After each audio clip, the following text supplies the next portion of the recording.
కాబట్టి యేసుక్రీస్తు సమయం సందర్భంలో మనము మాట్లాడుతుంటాడు. కాబట్టి మనము కూడా సమయం సందర్భం చూసుకొని మనము మాట్లాడాలి.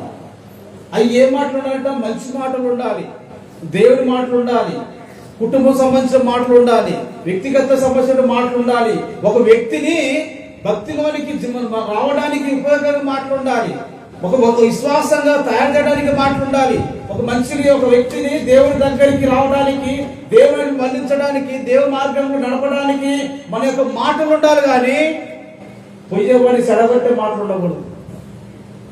అంతేనా? పొయ్యేవాడిని చెడగొట్టే మాట్లాడకూడదు. అందుకే యేసుక్రీస్తు సమయం సందర్భం చూసుకొని ఆయన మాట్లాడినట్టుగా మనము చూస్తుంటాము.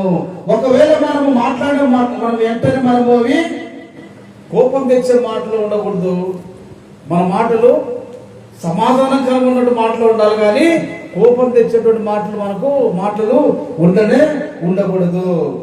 యాకోబు పత్రిక 1వ అధ్యాయము, యాకోబు పత్రిక 1వ అధ్యాయము 19వ వచనం చూసినట్టయితే ఒకసారి మనము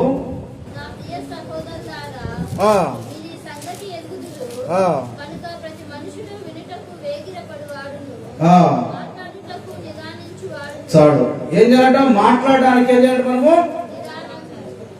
మాట్లాడేటప్పుడు మనము ఒక్క నిమిషం ఆగి మాట్లాడాలి. ఏం మాట్లాడాలి, ఏం మాట్లాడకూడదు, ఏది బట్టి అది మాట్లాడడం అనుకో మనకున్నటువంటి విలువ పోదా? మనకున్నటువంటి విలువ. అందుకే యేసుక్రీస్తు మనము ఏం చేసుకోవాలి? మనకు ఆయన సాదృశ్యంగా చూసుకోవాలి. ఆయన ఏ సందర్భంలో మాట్లాడిండు, ఏ సందర్భం మాట్లాడలేదు, సమయం చూసి ఆయన మాట్లాడినట్టు మనము చూస్తుంటాము. మనము ఎట్ట పడితే అట్ట మాట్లాడినట్టు మనకు ఆ మాటల వల్ల మనం ఏమైపోతామంట? భక్తిహీనులైపోతాము. మన మాటలకు విలువ ఉండదు. మనం మాట్లాడే మాటలు ఎదుటివాడు వినాలి.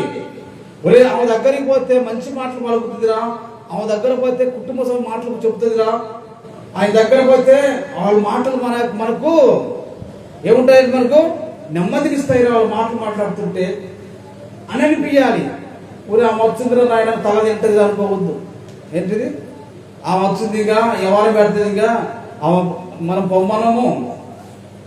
మనం లేచి పొమ్మని చెప్పలేము. ఆమె పోదు, ఇంకా మాట్లాడుతూనే ఉంటుంది ఆయన అని అనిపించుకోవద్దంట. ఒక మనిషి ఏమనిపించుకోవద్దు? వాళ్ళు ఒక ఆమె వస్తే మంచి మాటలు, దేవుడి మాటలు పలుకుతుందిరా అనే విధంగా మనం ఉండాలి. అయితే మనం ఏం మాట్లాడాలంట? ఏమి మాట్లాడాలి చెప్పాలి. ఏం మాట్లాడాలి? మనము కత్తి వంటి మాటలు మాట్లాడకూడదు. నెక్స్ట్ ఇంకోటి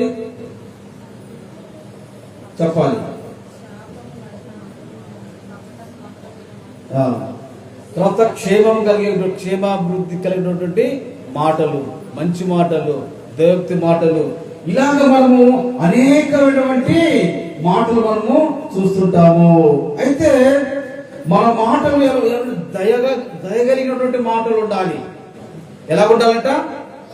మన మాటలు ప్రేమించేటువంటి మాటలు ఉండాలి, దయగల మాటలు ఉండాలి. తర్వాత మనము సాత్వికమైనటువంటి మాటలు, మంచి మాటలు, తర్వాత